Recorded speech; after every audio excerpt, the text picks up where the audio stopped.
AllReasonNoLogic.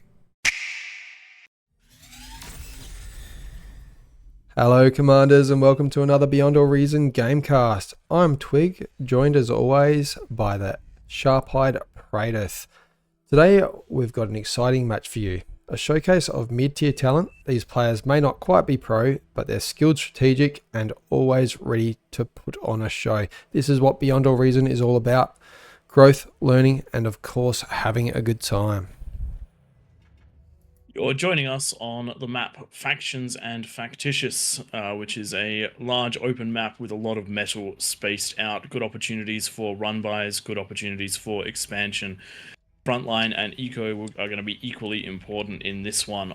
On the blue team leading us, we have Zeno144, an OS29 player jumping in as Armada. We'll see if he can lead the blue team to victory, or if Relax Bro, the red player, OS29, playing as Cortex, can do that for his team. Reasonably standard openings from both sides. Triple bots coming out of the blue team, and two vehicles and one bot coming out of the red team. We'll see who can do better with their rascals or their ticks. We're all Cortex on the left-hand side of the map, coming out of the red team. Whereas we've got a mix on the right-hand side. Two of the players are Armada, and only Chronographer, the teal player, going Cortex. Means if we get up to the late game of this one, we will have a lot more variety coming out of the blue team compared to the red, but whether that's an advantage or not is yet to be seen. Ticks and rascals coming out from the top and bottom players. And we'll see just how much damage they can get done with the scouting.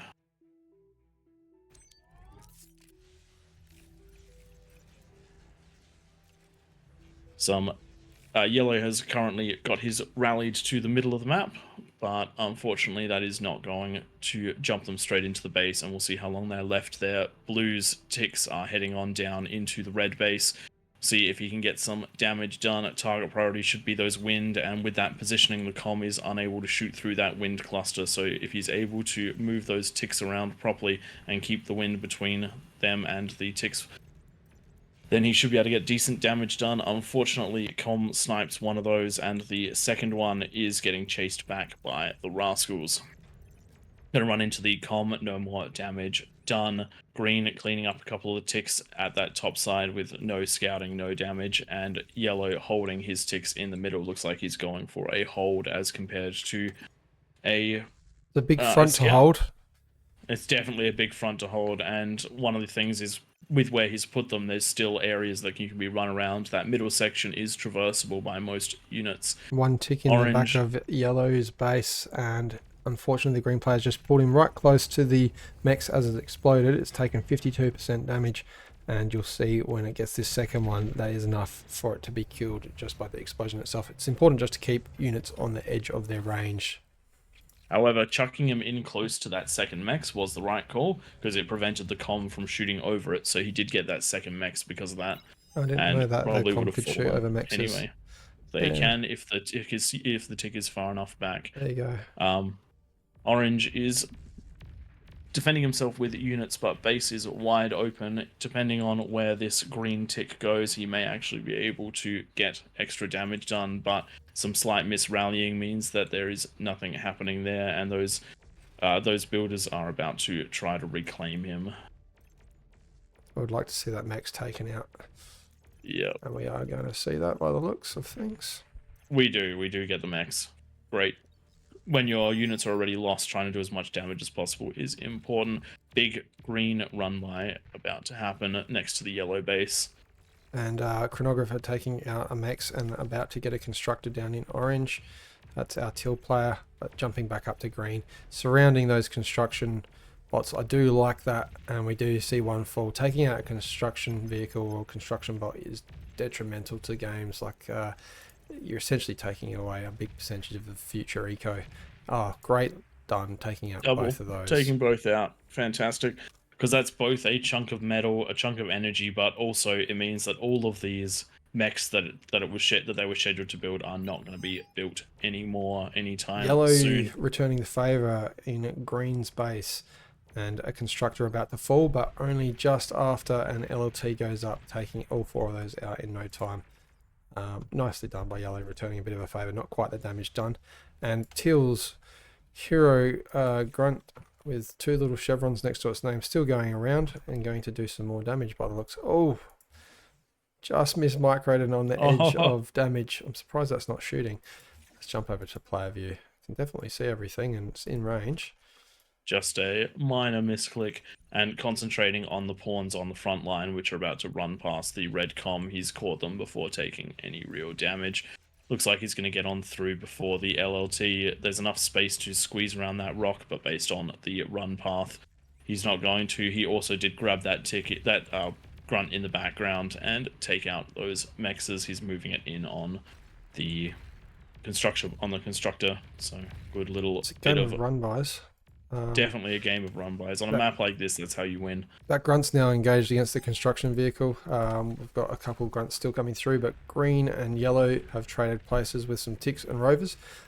Yellow, however, bringing some incisors back into the base rather than pushing them forward. I would have liked to see them commit to where they were going, and yellow just using that defender's advantage before pushing back.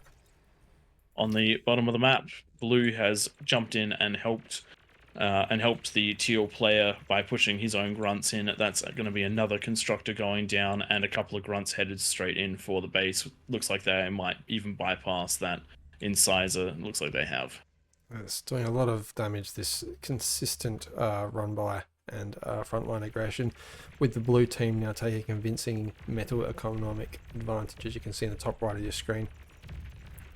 And looks like only minimal damage done by that little run by, but what the blue team is successfully doing is keeping the red team on their side of the map, making it very hard for attacks. Looking up at that top part of the map, 3 incisors have pushed on through. There were more, but 1 LLT effectively taking 1 down.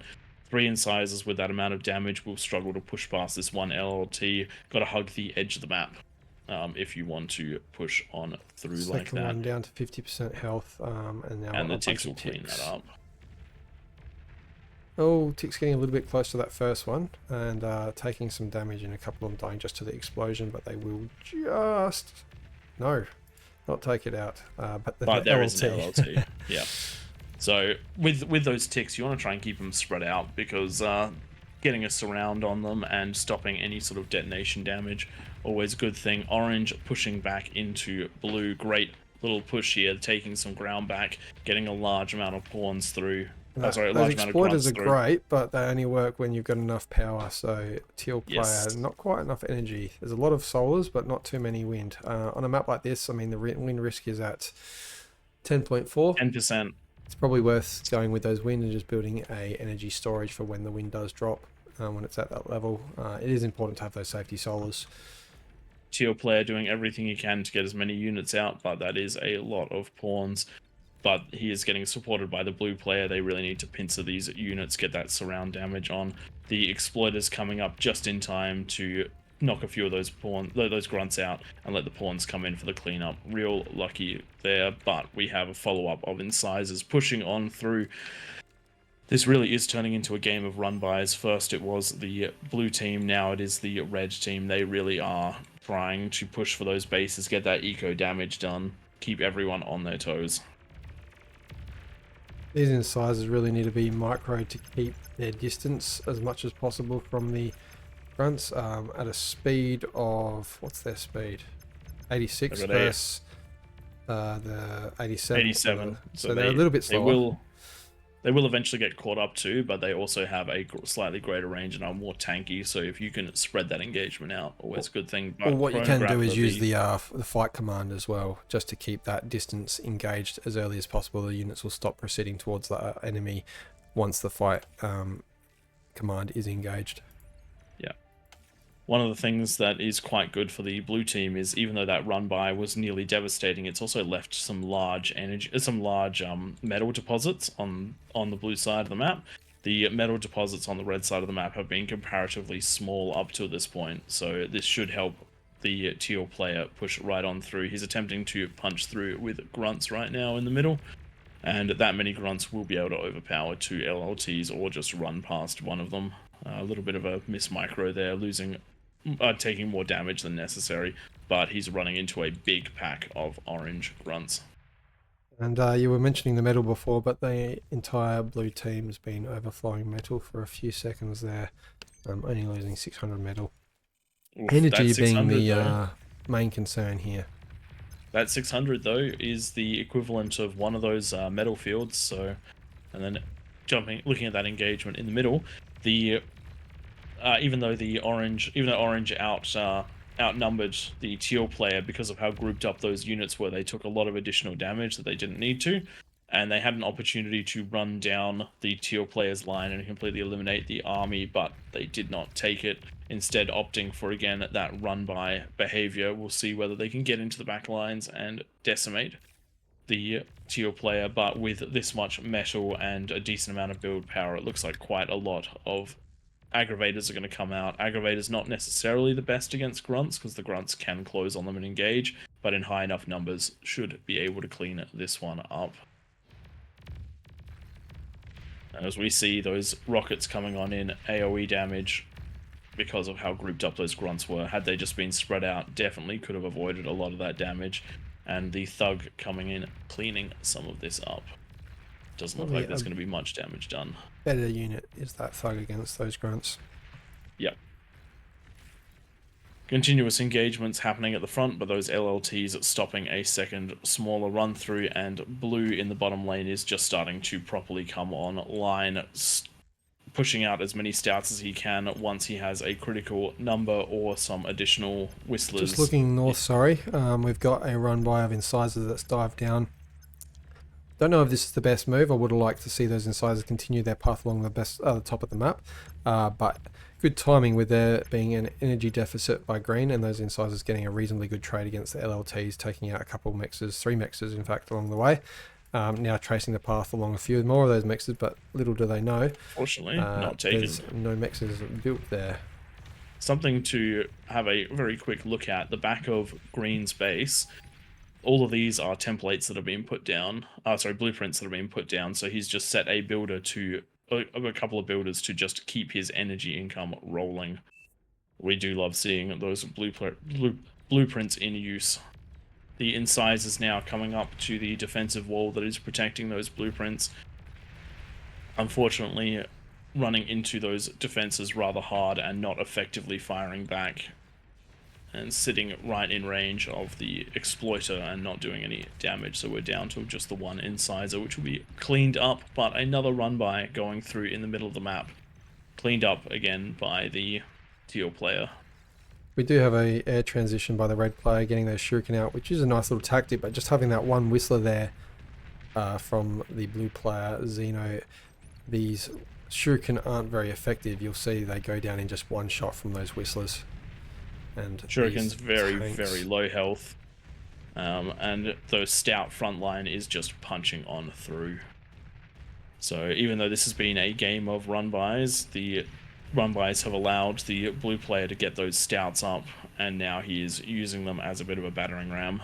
I don't think red has an answer to this. His energy is empty, and he's got no units being produced, and unfortunately orange is all tied up north with the continuous onslaught from Chronographer, our teal player.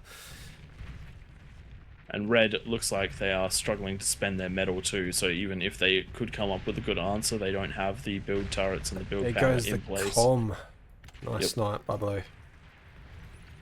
I think we'll see these tanks push through now. This isn't looking good for the red team. Just quick look on the north for an update. We've got pounders pushing through against the beamers. Those beamers are a little bit too powerful. And a somewhat even fight it looks like it's been. However, the green has transitioned into T2 units. Blue is just now hitting the red base with those stouts. There's an LLT up, one in the back, but that's not going to be enough to stop this run on through. Nice little cinematic shot there. Maybe that can be my thumbnail for this video.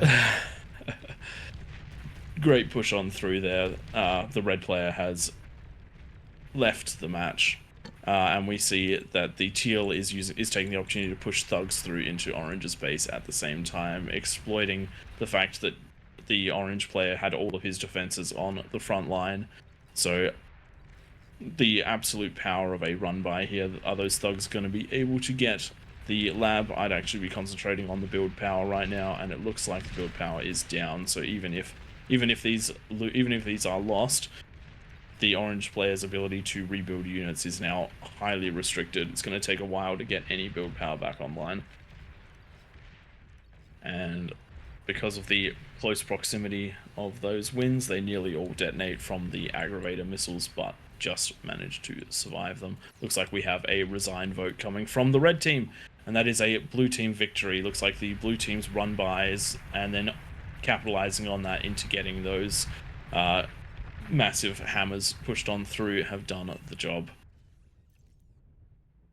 That was a nice one, and thank you to our Teal Player Chronographer for the community submission. If anyone else would like to submit games for casting, please join our Discord. There is a link down in the description of this video below, and we will do our best to cast those. Give us the juicy ones though, of course. We love to learn new things through watching your replays. Thanks everyone for joining us. If you enjoyed the video, leave a like and a subscribe, and if you want to get in touch with us, jump onto the Discord and join us. We will catch you next time. See you guys.